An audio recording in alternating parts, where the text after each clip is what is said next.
Hello and welcome to the latest episode of Q&A with Sridhar Kunte and I, Nilofa Khan. In this series, we will be looking at questions sent to us by you that cover technique, jargon, and camera operations. So let's take a look at the first question, which is by Anubhuti Matta from Bangalore. She's asking, there are different classes of memory cards. How do I distinguish between them and which ones are the best? Uh, Good evening, readers and viewers. Thank you for this question. See, there are different classes available, and based on the different classes, there are writing speed of that particular memory card is mentioned on the memory card. First of all, there is a misconception or some misreading given by the manufacturers. They put some figure, say like 90 Mbps on the card or 60 Mbps, 45 Mbps on the card. But one need to understand that the figure which this is mentioned on the card is the read speed and not the write speed.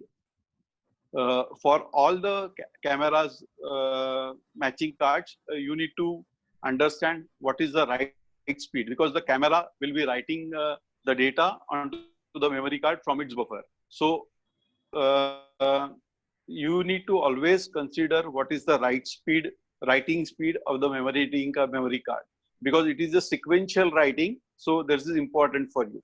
I am not saying that the read speed is not important, because when you want to browse through a lot of data, when you are using the card in the card reader or on the computer, it has got a built-in SD card. The read speed also comes into play, but there is a gap between the read speed and the write speed. So you need to remember that the write speed will be always lesser than the read speed which is mentioned on the memory card. Okay, that is number one. Number two, there are four types of cards in the classification. If you ask for the classification, so it starts from class 2, class 4, class 6, and class 10 memory cards. Class 10 memory cards are also known as U1 or UHS1 card. There is one more class in this, that is UHS3. So from UHS1 to UHS3, these are recommended to shoot high definition videos. If you are shooting 4K all the time, I will suggest you to buy the card which has got a U3 mentioned on it. So which will, or even in other words, you will find the marking of say V30 or V60 or V90 onto the memory card.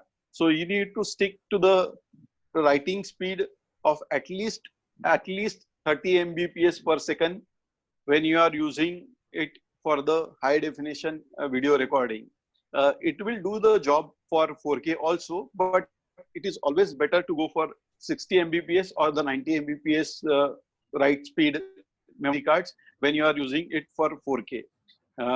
This is equally important while using it for the stills also, because if you are using it for the rapid fire, like in wildlife, in sports, or even in the weddings, you need to empty the data which has been sent from the CCD or the image capturing device from the camera to the buffer, and buffer to the memory card. So that, in that sense, even the write speed for the stills is also important.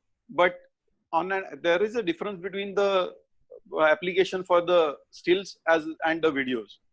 So for the stills, it is better if you are using UN card, that is a UHS1 card, for the ordinary purpose. But for the high speed shooting or the continuous speed shooting, I will suggest you to go for the UHS3 card. I hope this answers your query. Okay, all right. Uh, the second question comes from Aditya Solanki from Agra. He's asking, I'm a freelance photographer who shoots events and weddings.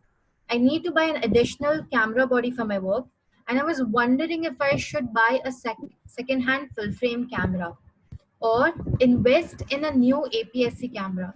Which one is a better option? Hello Aditya, thank you for this question. I understand that the one body or the what you are using as of now is a full frame body. I hope I am correct here. Uh, Now you will have all the lenses which are matching to the full frame camera body as of now in your kit.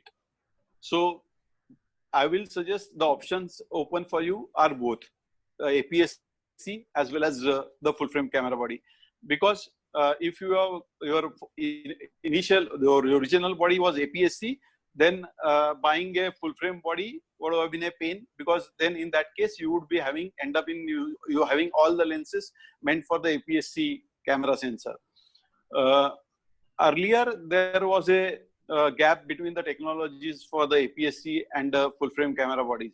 But nowadays the gap is narrowing up in terms of noise performance also at higher ISO.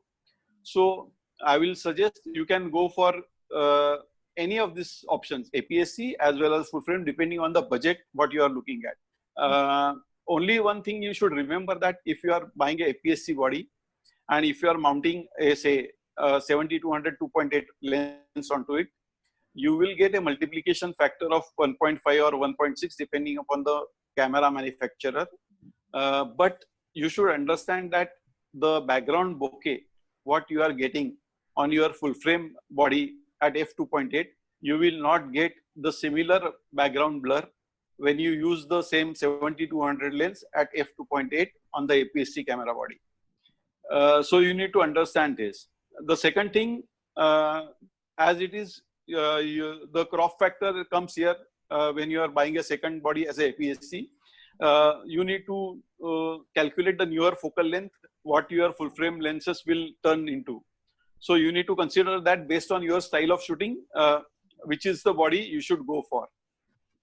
Okay. The third and the last question comes from Francis D'Souza in Goa. He's saying, I recently discovered my dad's old Nikon FM2 analog camera. What steps should I take to maintain the camera's operation? As in, he's asking if how she should preserve it. So the question is coming from Goa, I think. Is it, Nilofer? Yeah. Yeah. So one should understand the weather of the coastal towns in India and how it affects the electronics or the mechanical parts because of the salty weather in that particular area. First, you need to understand that if try to find out the service personnel who is old enough and experienced enough to service the camera body. First of all, get it serviced. Second thing, I think FM2 was having two options when it came in the market, like to buy a 50 mm standard lens or 35 mm, 35-70 f3.5, 4.5 zoom lens. I think you will have one of these fitted to the camera body. Try to find out the front cap of the lens as well as the back cap as well as the body cap. While storing it, I would suggest you separate the two from each other. Keep the lens back cap onto the lens. Leave open the front face where the filter fits. Keep the lens in the zip bag as well as the camera body in the zipper bag, and try to store it in a cool and dry place where the humidity is minimum. But in Goa, in Mumbai, humidity is a killer for this photography equipment, especially the glass.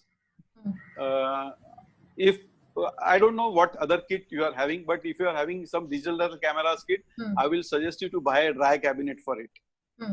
So which will take care of the moisture gathering into your equipment, which will avoid the formation of the fungus inside the lens. Other thing I will advise you, that this is a completely mechanical camera. You should take out the camera every month, attach the lens, try to play with the lens, and at least fire shutter 10 times. I know that will eat up in your shutter cycle count. It will add up into your shutter cycle count.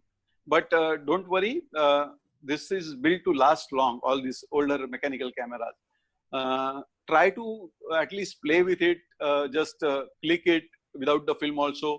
That will keep the camera in good shape, and just keep on wiping it with the microfiber cloth and visually inspect it monthly, So that will keep your camera in good shape for the longer time.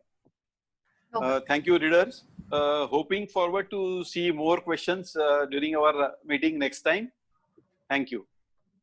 Thank you everyone for tuning in. I hope to see you next Friday. Thank you, Sridhar. Thank you.